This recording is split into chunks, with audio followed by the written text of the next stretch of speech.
What happened when you stopped hiding your pregnancy from your family? I was sitting at Sunday dinner when my sister cornered me. You can't announce your pregnancy today, she said, grabbing my arm.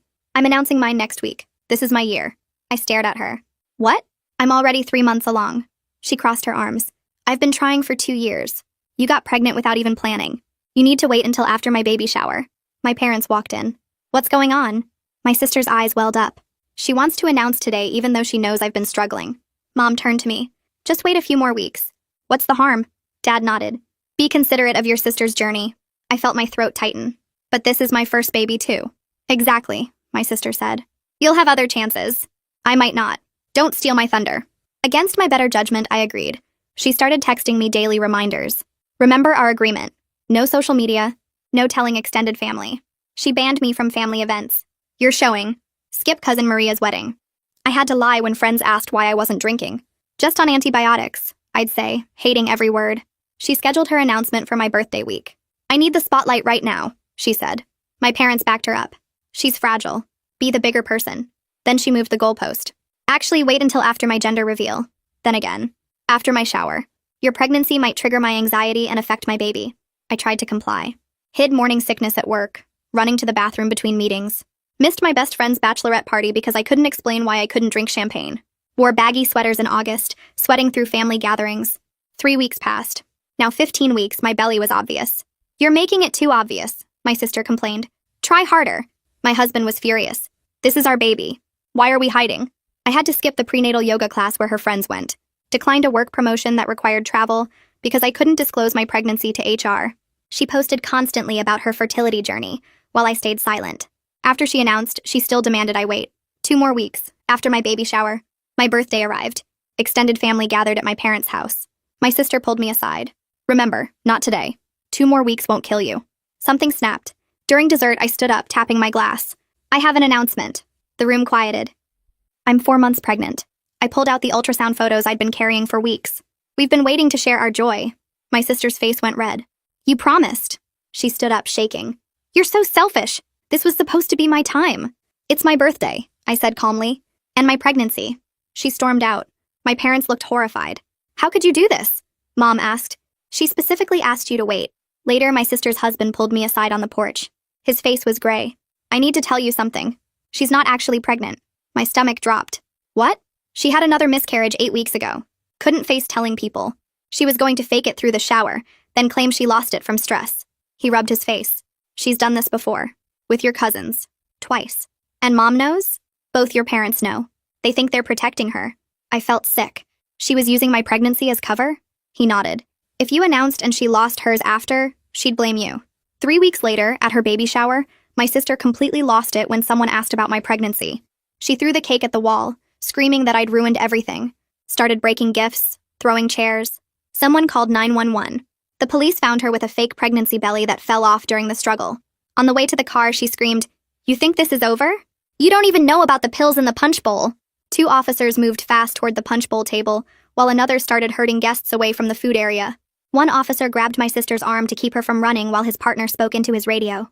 Paramedics pushed through the front door with their equipment bags and headed straight for the beverage table. Guests started talking all at once, some crying, others pulling out their phones. An officer raised his voice over the noise and told everyone to stay put, that they needed statements from anyone who drank the punch. My aunt sat down hard on a folding chair, her hand over her mouth. 3 people rushed to the bathroom looking pale. The female officer who seemed to be in charge walked over to me and my husband. She pulled out a notebook and asked us to explain what happened leading up to tonight. My husband squeezed my hand as I started talking, my voice shaking. I told her about the 3 months of forced secrecy, the daily text messages, being banned from family events, having to hide my pregnancy at work and with friends. I explained how my sister announced her pregnancy, but it turned out to be fake, how she was going to blame me for a fake miscarriage. The officer's pen stopped moving and she looked up at me with a different expression, not just taking notes anymore but actually concerned. She asked if my parents knew about the fake pregnancy, and I nodded, feeling sick saying it out loud. My husband added that my sister had been escalating for weeks, becoming more controlling and unstable. The officer asked how far along I was, and I told her almost 16 weeks, pulling my sweater tight over my belly. She made a note and asked if I felt safe, if there had been other threats. Before I could answer, Ricardo walked up to us, his face gray and tired-looking. He told the officer he was the sister's husband, and he needed to add something to my statement. The officer turned to a fresh page while Ricardo pulled out his phone. He said he tried to warn me earlier tonight but felt trapped by family pressure and his wife's manipulation. He scrolled through his messages and showed the officer text between him and my sister from 2 weeks ago. The texts talked about timing, about waiting until after my announcement to claim she lost the baby from stress. One message said clearly that I would be blamed for causing it. The officer took photos of the screen with her own phone and asked Ricardo to forward the messages to her email. He did it right there, his hands shaking as he typed. Another officer joined us and asked Ricardo about the punch threat, whether his wife had access to any medications or substances. Ricardo said she had anxiety medication, but he didn't think she actually did anything to the punch, that she was just trying to scare people and get attention. Over by the beverage table, a paramedic in blue gloves dipped a test strip into the punch bowl and waited. He shook his head and spoke to his partner, who wrote something on a clipboard. They poured punch into small sample containers anyway, sealing and labeling each one. The lead paramedic announced that the initial test showed nothing dangerous, but they were taking samples for the lab, and anyone who drank from the bowl should get checked out as a safety measure. My cousin and her husband went over to the paramedics, and I saw them getting their blood pressure taken.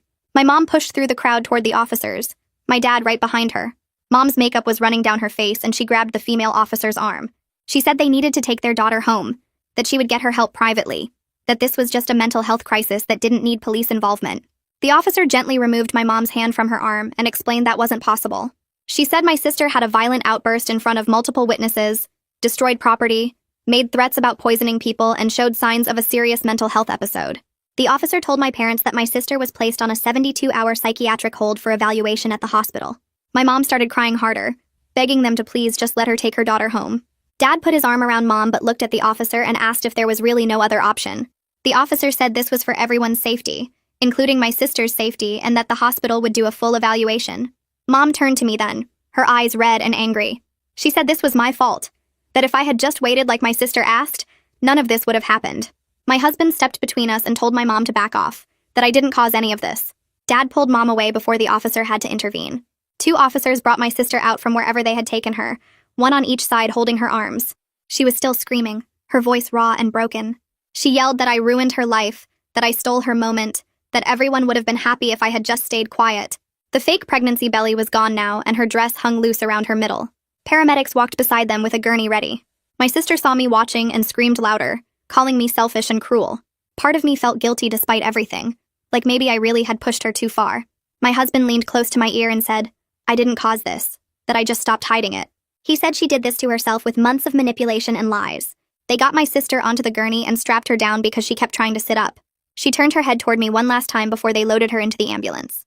The doors closed and the ambulance pulled away without sirens, just lights flashing red and blue across the yard. Guests started leaving quickly after that, nobody making eye contact or saying goodbye.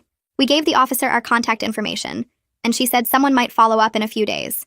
My husband guided me to our car with his hand on my lower back. We got in and he started driving, neither of us saying anything for the first 10 minutes. My hands wouldn't stop shaking in my lap no matter how hard I pressed them together. I kept thinking about how close I came to staying silent forever, to letting her control my whole pregnancy. My husband reached over and held my hand without taking his eyes off the road. When we got home, I went straight to bed but couldn't sleep, just stared at the ceiling replaying everything. The next morning, my phone started buzzing before 7. Text after text, call after call, voicemails piling up. I scrolled through them with my coffee getting cold on the counter. Some family members were supportive, saying they always knew something was off about my sister's behavior. Others were mad at me for causing a scene at what was supposed to be a celebration.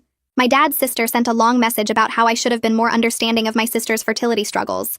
Cousin Maria, whose wedding I had to skip, sent a short text saying she wished I had told her the truth back then. A few people just seemed confused, asking what was real and what wasn't, whether my sister was actually ever pregnant. I didn't respond to any of them, just let the messages pile up. Around noon, Ricardo called and asked if he could come over to talk. He said he needed to tell me everything about the pattern of behavior I didn't know about. I told him yes and gave him our address. He showed up an hour later looking like he hadn't slept, his shirt wrinkled and his eyes tired. We sat at the kitchen table and my husband made coffee while Ricardo rubbed his face with both hands. He started talking slowly, like he was trying to figure out how to explain something complicated. He said my sister had done this before, twice, with our cousins. Both times she announced a fake pregnancy right after they announced real ones. Both times she demanded they stay quiet about their pregnancies so she could have her moment. He said our parents helped cover it up both times by pressuring the cousins to be understanding of her fertility struggles. When the cousins finally announced anyway, my sister claimed she had miscarriages and blamed them for the stress. Our parents backed her up, made the cousins feel guilty, kept the whole family walking on eggshells around her. Ricardo said he didn't know about the first time until after he married her, and he thought the second time would be the last. He kept hoping she would get real help, that the pattern would stop. But then I got pregnant and he watched it all start again. The manipulation and control and lies. I sat there feeling sick to my stomach as the truth sank in. This wasn't just about me and my pregnancy. My sister had done this twice before, used other people's real pregnancies as cover for her fake ones, blamed them when everything fell apart. Our parents knew and helped her do it.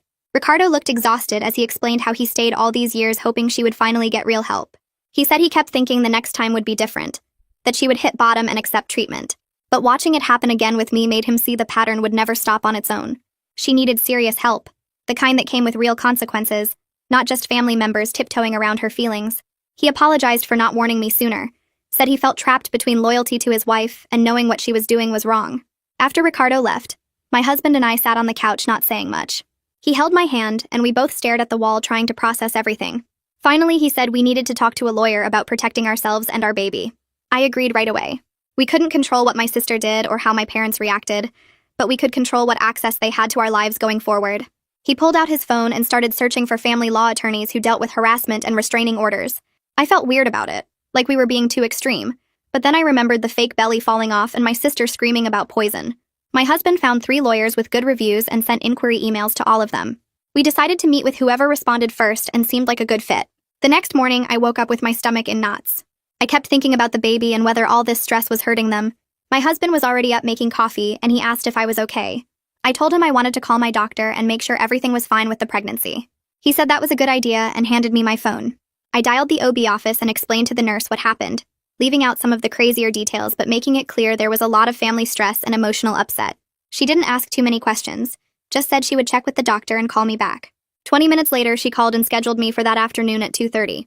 She said they would do a quick check to make sure the baby was doing okay, and monitor my blood pressure since stress can affect it. I thanked her and spent the rest of the morning trying to distract myself with laundry and dishes. At the appointment, the nurse took me back and wrapped the blood pressure cuff around my arm. The machine beeped and she frowned a little at the numbers but didn't say anything. Then she took me to the exam room where my doctor came in a few minutes later. She asked me to explain what was going on, and I gave her the short version about my sister's fake pregnancy, the public meltdown, and the police getting involved. My doctor nodded and said she had seen similar family situations before, and they could definitely affect pregnancy health. She did an ultrasound and we heard the baby's heartbeat right away, strong and steady. I started crying with relief. She measured everything and said the baby looked perfect, growing right on schedule. But then she showed me my blood pressure numbers and said they were higher than she liked.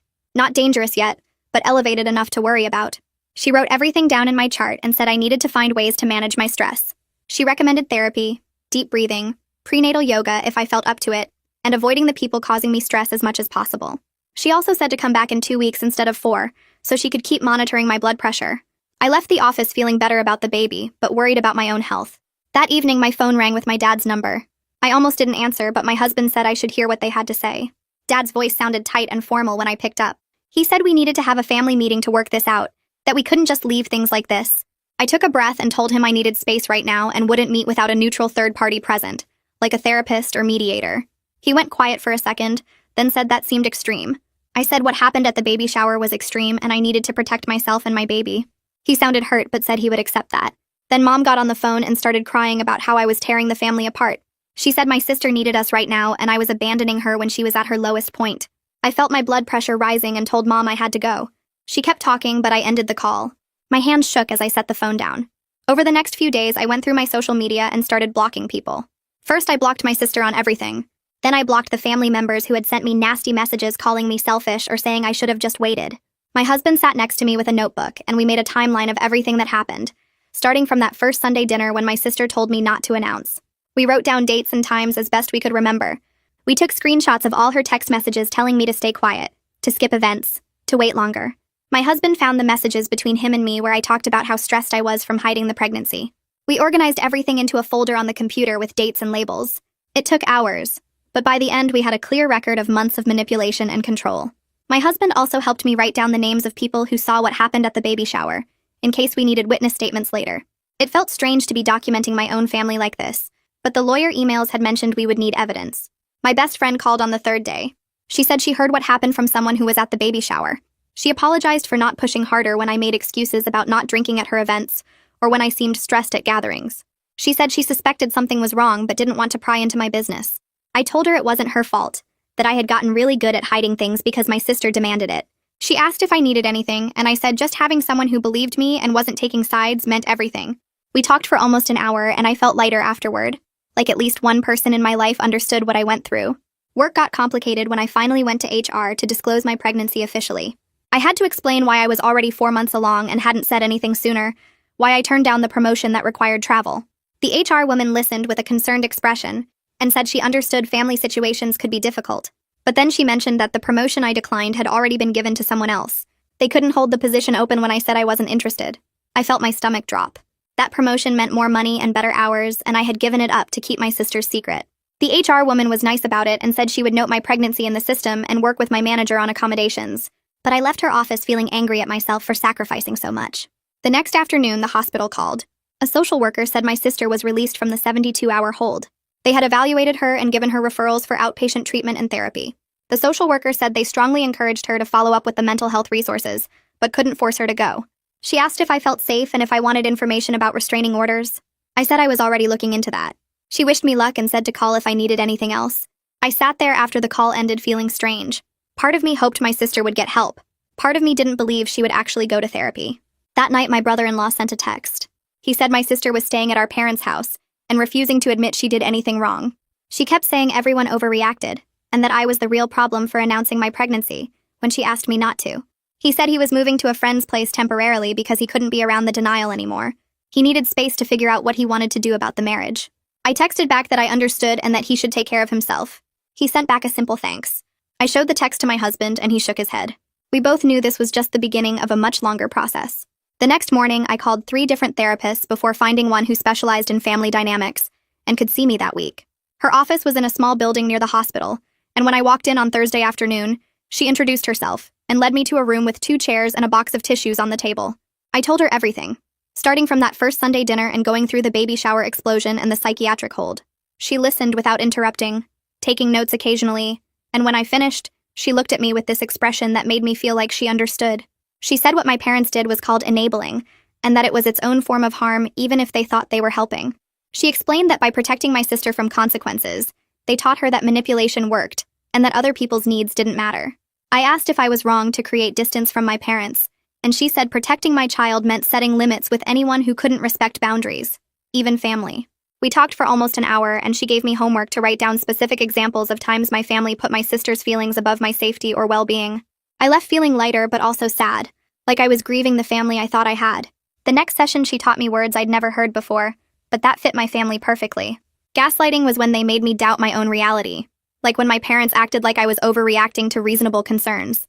Triangulation was when my sister would complain to my parents instead of talking to me directly, getting them to pressure me on her behalf. Enmeshment meant we were all too tangled up in each other's business, with no healthy separation between people. Having language for these patterns made me feel less crazy about everything that happened. I wasn't imagining problems or being too sensitive. These were real things that therapists studied and treated.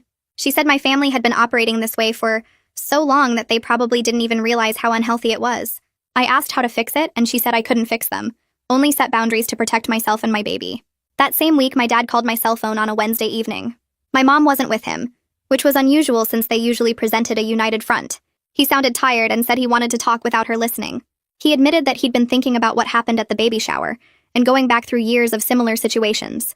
He said he was starting to see how they'd made excuses for my sister's behavior over and over, always asking everyone else to be understanding instead of holding her accountable. His voice cracked when he talked about the cousins and how they'd pressured them the same way they pressured me. He said he didn't know it was a pattern until now, and he felt terrible about it. But then he said he didn't know how to fix things without abandoning my sister when she clearly needed help. I could hear the conflict in his voice, like he was torn between 2 daughters and didn't know how to support both. I took a breath and told him that getting my sister real help wasn't abandoning her. I said that continuing to make excuses and protect her from consequences was actually harming her, because it meant she never had to face reality or change. I explained that real love sometimes meant letting people experience the results of their choices, even when it was hard to watch. He was quiet for a long time, and I could hear him breathing on the other end of the line. Finally, he said he would think about what I said, and that he was sorry for everything.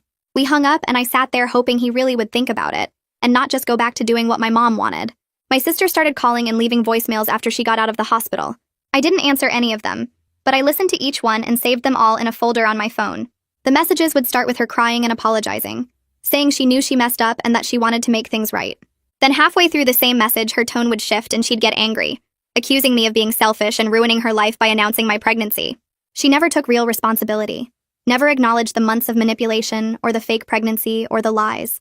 It was always partly my fault somehow, like if I had just waited longer or been more understanding, none of this would have happened.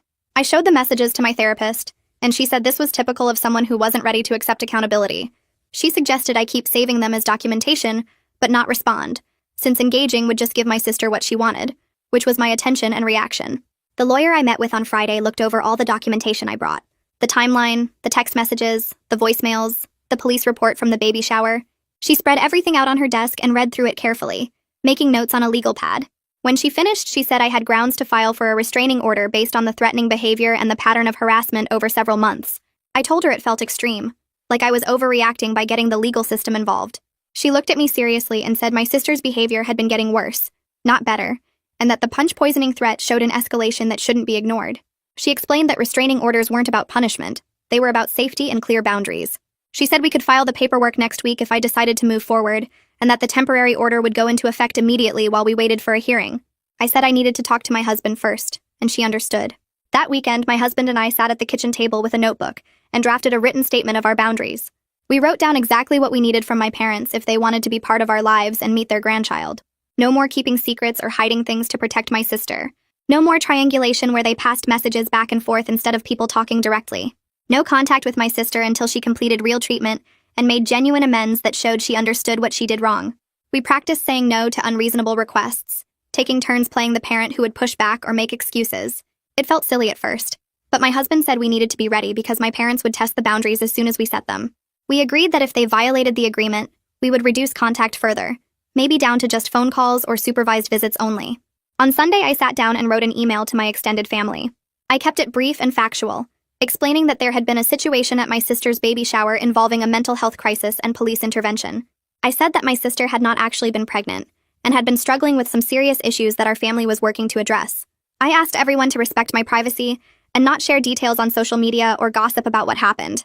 I said I appreciated their support during my pregnancy and looked forward to introducing them to the baby when things settled down. I hit send and watched the responses come in over the next few hours. Most people were supportive and kind, saying they had no idea things were that bad and offering to help however they could. A few relatives sent messages telling me I should forgive and move on. That family was family, and I needed to be the bigger person.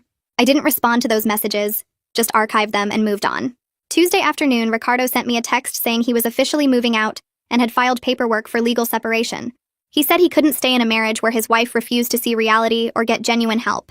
He'd tried for years to support her through the fertility struggles and the mental health issues, but the fake pregnancy and baby shower disaster was the final breaking point. He said he felt sad about it, but also relieved, like he could finally breathe again without walking on eggshells. I texted back that I understood his decision completely and didn't blame him at all. I said I hoped he would take care of himself and that he deserved to be happy. He sent back a simple thank you with a heart emoji. My next prenatal appointment was on Thursday morning, and I brought copies of all the documentation with me. I told my doctor about the restraining order plans and asked if there was anything we needed to do to protect my privacy at the hospital when I went into labor. She didn't seem surprised at all and said this happened more often than people realized. She made a note in my file about security concerns and said the hospital had protocols to prevent unauthorized visitors from accessing patient information or getting into labor and delivery rooms. She said when I came in to give birth, I should tell the intake staff right away that I had security concerns, and they would put a code on my chart that would alert all staff. She also said I could provide a list of approved visitors, and anyone not on that list would be turned away no matter what they claimed. I felt better knowing there was a plan in place, even though I hated that it was necessary. I felt better knowing there was a plan in place, even though I hated that it was necessary. A week later, my phone rang with an unknown number. I almost didn't answer, but something made me pick up. It was my therapist's office manager asking if I'd be willing to participate in a family session. My parents had reached out requesting mediation and wanted to know if I'd consider one meeting with clear ground rules. My sister wouldn't attend. I told her I needed to think about it and hung up. That night, my husband and I sat on the couch discussing whether this was a good idea or just another way for my parents to manipulate me into backing down. He reminded me that we'd set boundaries for a reason, and that any meeting needed to respect those boundaries completely. We agreed that if we did this, we'd walk out the second anyone started making excuses or trying to gaslight me about what happened. I called the therapist's office the next morning and said yes to one session. We scheduled it for the following Thursday at 3 p.m. My therapist would be there to keep things on track and make sure the conversation stayed productive instead of turning into another round of blame and deflection. I spent the days leading up to the meeting feeling anxious and preparing myself for disappointment. My husband took the afternoon off work to come with me for moral support. We drove to the therapist's office in silence, both of us tense about what might happen. The waiting room felt too small when we walked in and saw my parents already sitting there. My dad stood up when he saw me but didn't try to hug me. My mom's eyes were red like she'd been crying. We all followed the therapist into her office and sat down in a circle of chairs. The therapist started by reviewing the ground rules. Everyone would get a chance to speak without interruption. No name-calling or personal attacks. If anyone felt unsafe or disrespected, they could leave at any time. My parents both nodded their agreement.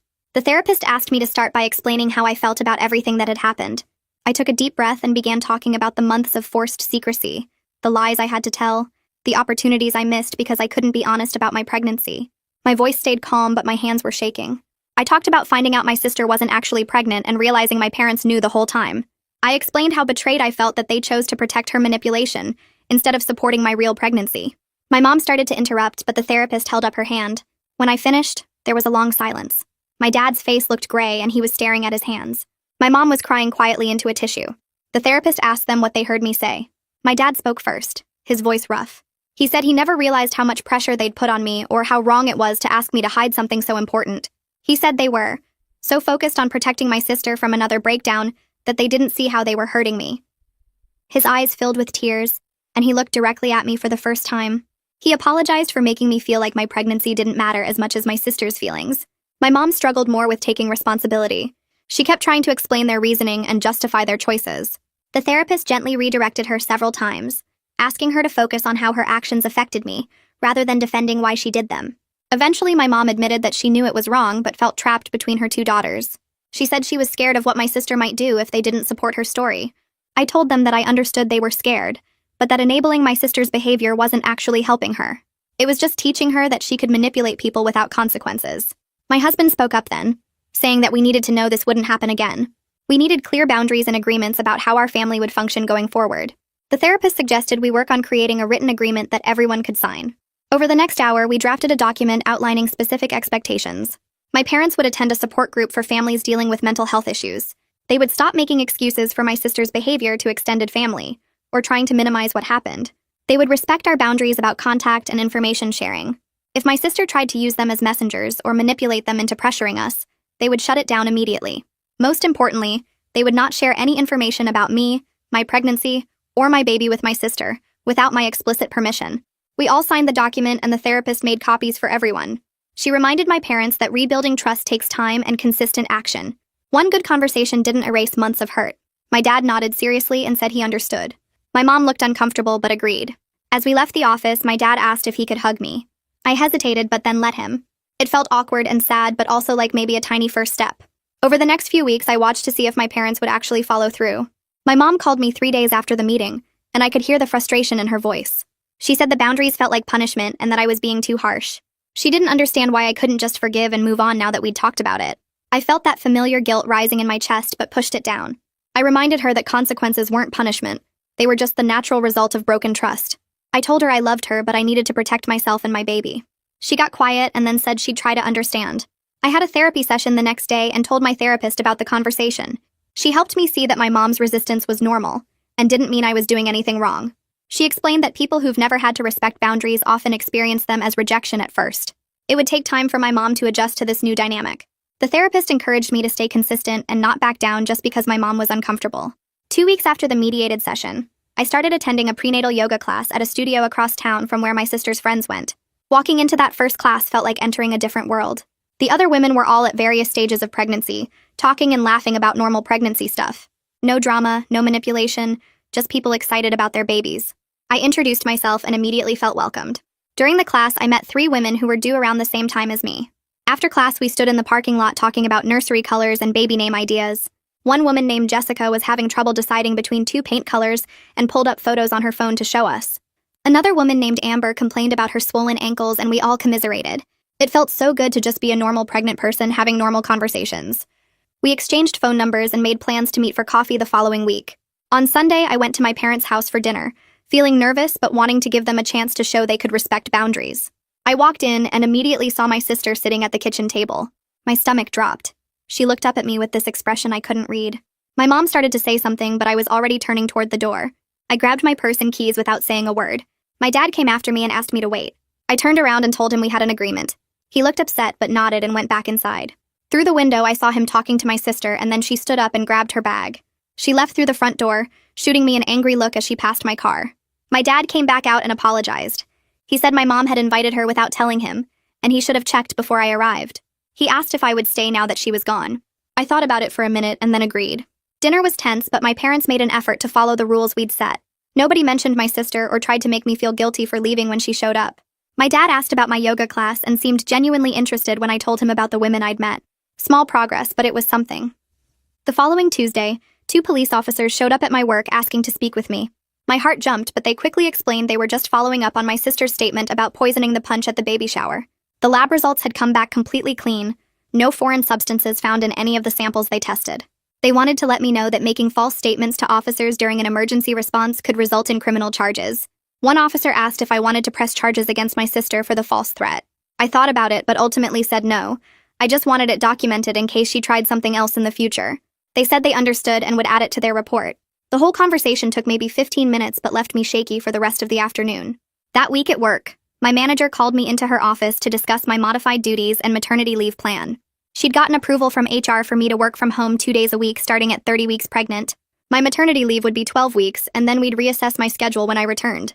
She mentioned casually that future promotions might be delayed since I'd be out for several months, and the company needed people who could commit to travel and longer hours. It wasn't what I wanted to hear, but at least she was being honest instead of pretending everything would be the same. I thanked her for working with me and left her office feeling grateful I still had a job, even if the career trajectory had shifted. That weekend, my husband and I spent 2 full days working on the nursery.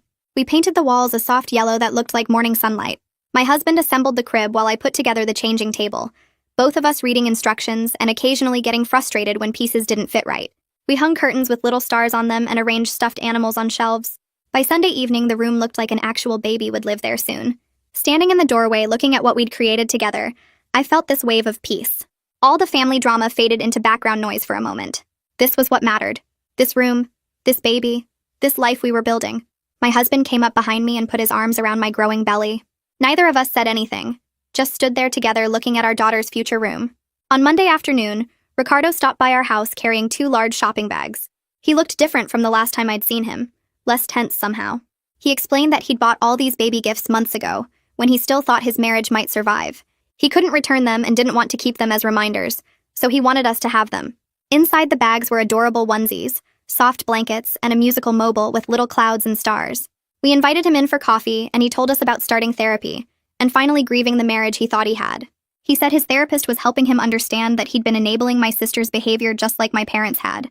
He talked about learning to set boundaries and prioritize his own mental health. He seemed sad, but also more at peace than I'd ever seen him. Before he left, he hugged me carefully and said he was glad I stood up for myself, even though it blew everything apart. He said sometimes things need to break completely before they can be rebuilt the right way. The weeks passed, and I hit 24 weeks pregnant. The baby started moving regularly, little flutters and kicks that reminded me what actually mattered when family drama tried to pull me back in. During a tense phone call with my mom, I put my hand on my belly and felt a strong kick, which helped me stay calm and stick to my boundaries instead of giving in like I used to. Every time I felt that movement, I remembered I was protecting this little person, not just myself. My dad called one Tuesday evening and sounded different somehow. He told me he'd joined a support group for families dealing with mental illness and personality disorders, meeting every Thursday at a community center downtown. Over the next few weeks, I noticed the change in how he talked about everything. He stopped making excuses and started using phrases about healthy boundaries and not enabling destructive behavior. He said the group taught him that real love sometimes means letting people face the results of their choices instead of protecting them from everything. It was strange hearing him talk this way after years of him telling me to just go along with whatever my sister wanted. My mom tried to apologize during Sunday dinner at their house, but it came out awkward and defensive. She said she knew she could have handled things better, and that she was sorry I got hurt. Then she immediately started explaining why she made the choices she did, and how she was just trying to protect everyone. I felt disappointed because I wanted her to actually take responsibility without the justifications attached. My therapist said later that it was still progress for someone who'd never admitted any fault before, and I should recognize the small step even if it wasn't everything I hoped for. The restraining order hearing happened on a cold morning in late October. My husband and I sat in the courtroom with our lawyer while the judge reviewed all the documentation we'd submitted. The police reports, the threatening statements, the pattern of harassment, everything laid out in black and white. My sister didn't show up to contest it, which her lawyer said meant she was starting to accept some reality about the situation. The judge granted a temporary order for 6 months with options to extend if needed. Walking out of the courthouse, I felt relieved but also sad that it had come to this point with my own sister. At 28 weeks, I had my growth ultrasound to make sure the baby was developing properly despite all the stress. The technician moved the wand across my belly, taking measurements and checking different organs. Everything looked perfect, right on track for size and development. My husband stood next to me watching the screen, and when the technician showed us the baby's face in profile, he started crying. He squeezed my hand and whispered that we were really going to be parents soon. The technician printed extra photos for us, and we stuck them on the fridge when we got home. A week later, my parents called and asked if they could help with baby preparations. My dad said they wanted to buy the crib and changing table as a gift, staying within the boundaries we'd set about respecting our space and decisions. I talked it over with my husband, and we agreed to accept cautiously. It felt like they were trying to rebuild trust through actions instead of just saying sorry, which my therapist had said was important to watch for. We went shopping together on a Saturday, keeping conversation light and focused on baby furniture instead of family drama. They bought a solid wood crib that converted to a toddler bed and a changing table with lots of storage. My sister sent a letter through her therapist in early November. The envelope arrived at our house with her therapist's return address, and I opened it carefully. She asked if we could talk and said she was working on herself in treatment. It sounded more genuine than her previous attempts, but then her therapist called my therapist privately to say my sister still wasn't taking full responsibility and might not be ready for direct contact. I decided to wait, putting the letter in a folder with all the other documentation. My therapist supported this choice, saying I didn't owe my sister access to me just because she'd written a letter. By 32 weeks, I was getting physically uncomfortable in ways that actually helped me focus less on family problems. My back ached constantly. My feet swelled up by evening, and I couldn't sleep more than 2 hours without needing to pee. My husband took over most of the household tasks without me asking, doing laundry and cooking dinner and cleaning the bathroom. He'd rub my feet at night while we watched TV, and I felt grateful to have a partner who just helped instead of keeping score. The physical discomfort made everything else seem less important somehow. Getting through each day took enough energy that I didn't have much left over for worrying about my sister or my parents. My best friend threw me a baby shower in mid-November, keeping it small and carefully planned with just 8 close friends who knew the whole situation. She decorated her living room with simple yellow and gray decorations, served lunch, and organized games that weren't too cheesy. My mom attended and behaved appropriately the entire time, bringing a gift and chatting politely with my friends without trying to take over or make everything about her. She left when the party ended instead of lingering, which felt like another small step toward rebuilding trust. I opened gifts and ate cake and laughed with friends, feeling almost normal for a few hours. At work, colleagues started asking about my plans to return after maternity leave. My manager wanted to know if I'd come back full-time or part-time, and HR needed forms filled out about insurance coverage during my absence. Answering their questions made me realize I might want to look for a different job eventually. The whole promotion situation had left a bitter taste, and I wanted a fresh start somewhere that actually valued work-life balance instead of just talking about it. I started browsing job listings during my lunch breaks, not actively applying yet, but seeing what was out there for after I came back from leave. 2 weeks later, Ricardo called and asked if he could stop by. He showed up at our door looking different somehow, lighter in the shoulders and eyes. He came inside and sat at our kitchen table while I made tea. His separation papers were finalized the week before, and he wanted to tell me in person instead of through text. He looked down at his hands and said he'd actually started seeing someone new, a woman from his support group who knew the whole situation with my sister. She understood what he'd been through and didn't judge him for staying as long as he did. I smiled and told him I was happy he was moving forward with his life. He squeezed my shoulder on his way out and said he hoped my sister would get real help someday, but he couldn't wait around for it anymore. At 36 weeks pregnant, I had my hospital pre-registration appointment on a Tuesday morning. My husband came with me, and we sat in a small office while a nurse went through all the paperwork. I made sure to mention the restraining order against my sister and asked them to put security notes in my file. The nurse nodded and typed something into her computer, then explained that they took these situations seriously and had protocols to protect patient privacy during labor and delivery. She added a flag to my chart that would alert security if anyone tried to get information about me or visit without permission. My husband asked what would happen if my sister showed up anyway, and the nurse said security would escort her off the property immediately. Driving home, I felt a little safer knowing the hospital had a plan. 3 days after that appointment, my dad called sounding tired. My sister had violated the restraining order by sending baby gifts to their house with a note asking them to pass the items along to me. He said they didn't open the boxes or read the full note, just called me right away to report it. I thanked him and then called the police non-emergency line to file a report. An officer came to my parents' house to document the violation and took photos of the unopened packages. The officer called me later and said they'd given my sister an official warning, and the restraining order would be extended automatically because of the violation. Hanging up the phone, I felt sad that it had come to this, but knew it was necessary to protect my family. My mom called the next evening and told me about their support group meeting from that week. She said they'd been working on setting their own boundaries with my sister instead of just asking me to accommodate her. They told my sister they wouldn't discuss me or my pregnancy with her anymore, and wouldn't pass along any messages or gifts. My mom's voice shook when she said it was the first time they'd actually followed through on consequences instead of just talking about them. I told her I was proud of them for taking that step. 3 weeks passed and I hit 39 weeks pregnant. I woke up at 2 in the morning with contractions that felt different from the practice ones I'd been having. My husband timed them for an hour and they were coming every 7 minutes. We grabbed the hospital bag we'd packed 2 weeks earlier and headed to the car. On the drive there, my husband called my parents to let them know I was in labor. My dad answered on the second ring and asked if they could come to the hospital. I took the phone and told them yes, but only after the baby was born and only for a short visit. My dad agreed without arguing and said they'd wait for our call. Labor was long and harder than I expected. The contractions got stronger and closer together as the hours passed. My husband held my hand and brought me ice chips and reminded me to breathe through each wave of pain. The nurses checked on me regularly, and the doctor came in twice to monitor my progress. 14 hours after we arrived at the hospital, I started pushing. 30 minutes later, our daughter arrived screaming and red-faced and absolutely perfect. The nurse placed her on my chest and I looked down at her tiny face. She weighed 7 pounds and 3 ounces. Holding her for the first time, I felt completely certain that every boundary I'd set and every difficult conversation had been worth it to protect her. My husband cut the umbilical cord with shaking hands and then leaned down to kiss both of us. The next day, my parents came to visit after we called them. They arrived exactly when we told them to and brought a small stuffed elephant as a gift. My mom washed her hands 3 times before I let her hold the baby. She sat in the chair by the window and cradled my daughter carefully, tears running down her face. My dad stood next to her and touched the baby's tiny hand with one finger. They stayed for exactly 30 minutes like we'd agreed, and didn't try to take extra time or give us advice we didn't ask for. When they left, my mom hugged me and whispered that she was trying to do better. Hospital security never had any incidents with my sister during our stay. The nurses checked my wristband every time they came in the room, and security did rounds past our door regularly. We were discharged after 2 days with a healthy baby and clear instructions for follow-up appointments. Driving home felt strange and surreal, like we were finally starting the life we should have been celebrating all along. My husband drove 10 miles under the speed limit the whole way, while I sat in the back next to the car seat. The first few weeks home were exhausting in all the normal new parent ways. My daughter woke up every 2 hours to eat, and I felt like I was living in a fog of sleeplessness. My husband and I took turns with night feedings and diaper changes, trading off so we could each get a few hours of uninterrupted sleep. My parents offered to bring meals, and they showed up twice a week with containers of soup and casseroles, staying just long enough to drop off the food and peek at the baby without trying to overstay or give advice we didn't want. 6 weeks after the birth, another letter arrived from my sister's treatment program. I opened it carefully and read through 3 pages of handwriting. This time she wrote about the manipulation and control she'd used during my pregnancy and how wrong it had been.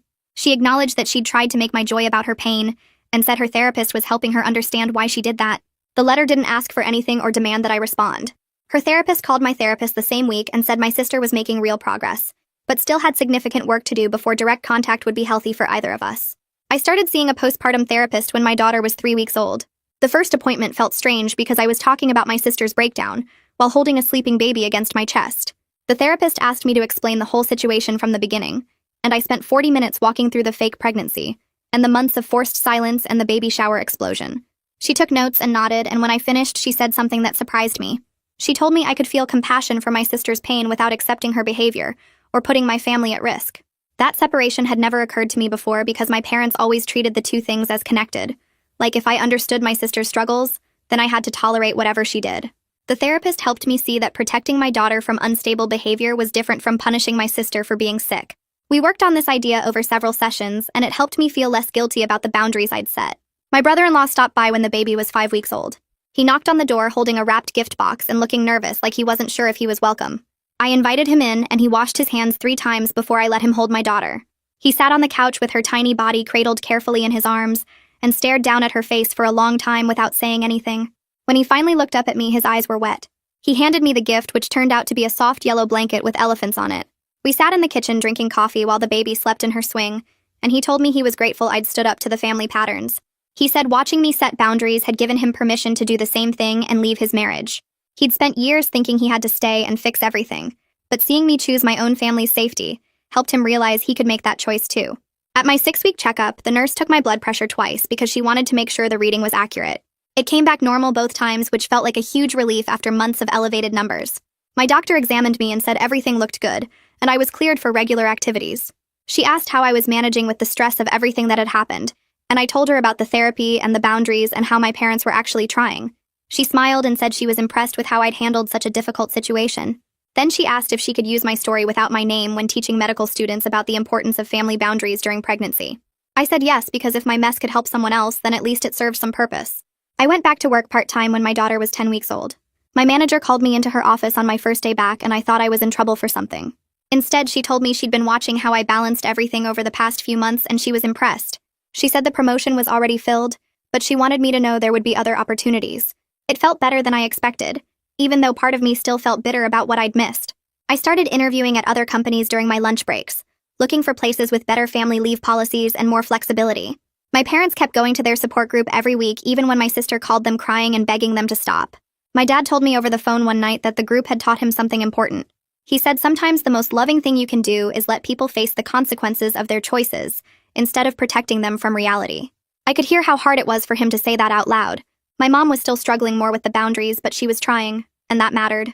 My sister finished her treatment program in November. Another letter arrived, but this one felt different when I opened it. She wrote 3 pages acknowledging specific things she'd done wrong during my pregnancy. She talked about the manipulation and the control, and how she'd used my joy as a weapon against me. She said she understood why I needed space and she wasn't asking me to forgive her or contact her. She just wanted me to know she was working on herself and taking responsibility. It was the first letter that didn't feel like it had strings attached. I put it in the folder with all the other documents from the past year and told my therapist about it at our next session. She said it sounded like real progress, but reminded me that I didn't owe my sister anything just because she was doing better. I wasn't ready for direct contact, and maybe I never would be, and that was okay. We hosted a small Christmas gathering when my daughter was almost 3 months old. My parents came over with my husband's parents and his sister's family. Everyone followed the rules we'd set about staying for only 2 hours and not giving advice we didn't ask for. My mom held the baby and cried a little, but in a happy way this time. My dad played with my husband's nephew and looked more relaxed than I'd seen him in months. We ate dinner around our small table and nobody brought up my sister or asked when I was going to forgive her. It wasn't the big, loud, chaotic family Christmas I'd grown up with, but it felt peaceful and honest. After everyone left, my husband and I cleaned up together and agreed that this felt more valuable than what we'd lost. Late one night, I was feeding my daughter at 3 a.m. while the house was dark and quiet. She made little sucking noises and her tiny hand wrapped around my finger. I looked down at her peaceful face and felt this wave of gratitude wash over me for all the hard choices that had brought us here. My family wasn't perfect or completely healed, and maybe it never would be. But we had clear boundaries now and honest communication and a foundation built on respect instead of manipulation. My daughter would grow up knowing that love didn't mean accepting bad behavior. She'd see her grandmother and grandfather working on themselves and trying to do better. She'd learn that sometimes protecting yourself and the people you love means making choices that feel hard in the moment, but create safety in the long run. I kissed the top of her head and felt certain that everything I'd been through was worth it to give her this different kind of family.